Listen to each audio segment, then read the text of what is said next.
week 10 or 11 of documenting the journey. Tomorrow I'm starting with 2 new clients. So that will mean I'm at 3 clients, which will mean that I will definitely hit my goal of 10K a month at the end of January. And last week I've been thinking a lot about why is it that now I'm growing so much? How does that happen? Like, what's the difference that I'm making here that I did before, and what can I tell about that? So I kind of came to the realization that there's a few different factors. The big one is that I came to an environment of like-minded people here in Bali, so that made a huge difference. I looked at the places where I thought most interesting people would be, and I picked Bali. By me being here, listening to other people, learning, asking questions, and then applying all these things in my own business, I'm learning so much, way more than I could have ever at home. And then I also just started doing. I would say I went all in at the end of last year, but first I lived at home for about 5 months. I went back to my parents. And what is the difference in that period than in this period, like the last 3 months? Why did it all rapidly change and I'm growing so much? It is because I started doing a lot. So here I was consuming a lot. I was reading every day, watching all this content. Here in Bali, I don't really have time for that.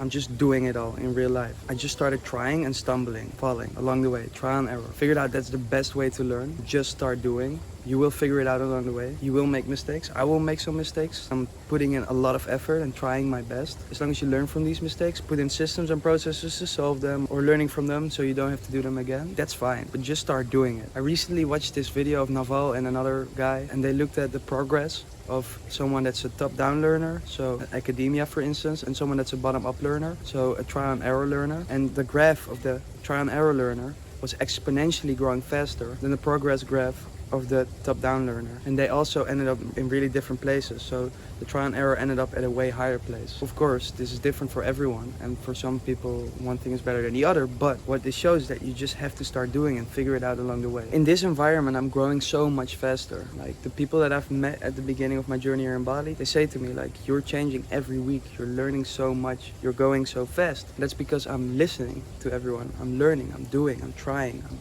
growing. And that's hugely because I'm in this place where that's normal, where there are people that want to teach you. So it's important for you to find your environment. Where do you think these people are that you want to be like? Go there and then start doing everything, start learning, start listening. I mean, I'm now at 3 clients. Tomorrow I'm starting. I'm updating my monthly revenue here and on TikTok when I actually start the first post because I don't want to jinx it. But that 3 clients, it's all happened in the span of like 3 months. I mean, I went all in at the end of last year, but like 5 months it was just me preparing for this, which is fine. I needed this before I could come to Bali. But in the last 3 months, that's when everything started to change. And that's because I just went out there and started doing it. I really went all in. For instance, even these videos, like, I'm keeping myself accountable in public. I'm just doing whatever it takes. Like, there is no other way. If this is what it takes, then this is what it takes. So yeah, get up, like, find your environment. It makes a difference. Hopefully this realization helps you with anything. Also, a fun thing that I've noticed now, I'm good, like, in a way of that I can eat all the food that I want, which was always like a big thing for me. I always wanted to just go out to eat wherever I wanted, whenever I want. I realized that today, actually. I was like ordering some food and I was like, yeah, whatever, like,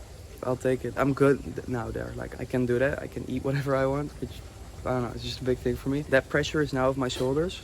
So I'm pretty safe now. Now, of course, I just have to keep all the clients very happy, and I'm putting in a lot of effort to do that. I have to keep everyone around now. But the pressure has shifted in that way, because now I feel that pressure of like, hey, I found these people, now I have to do whatever I can to provide them the results, to deliver what I'm promising, to really be the best in this space. So the pressure never goes away, it just shifts. It's still an equal amount of pressure, but it's just in a different way now, maybe even more, which is maybe something I thought of before as it will fully go away, I will be chill, but now that's the pressure. And I think that's just part of this game I'm playing. And maybe also we as entrepreneurs, and maybe you as a young person, we just put a lot of pressure on ourselves, and that's just part of it. But that's good, right? I mean, we chose to play this game, and I'm very grateful that I have the pressure. It would be boring also, like, what would I be doing? Like, I want to build cool shit and grind and, you know, try to create something. And I've also started thinking about the content. So right now I do the daily TikToks, and I'm trying to put like a lesson in there every day. So I do like day 1 of growing my organic social media agency to 10K a month. I don't really talk about the day-to-day things now. I just try to put in a lesson every day. I'll figure it out along the way what's the best to do there, which is also something you should really start doing. I mean, just start documenting your shit. Even if it's for yourself, you will be grateful you've done it. And it also makes the story so much more interesting.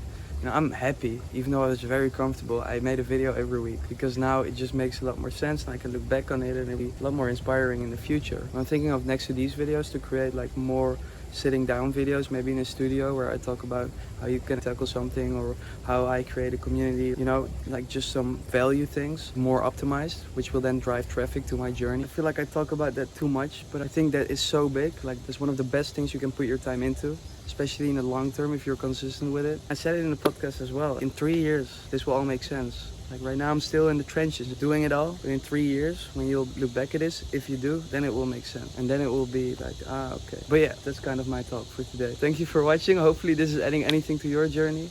Let me know in the comments, DM me, and I'll see you guys next week.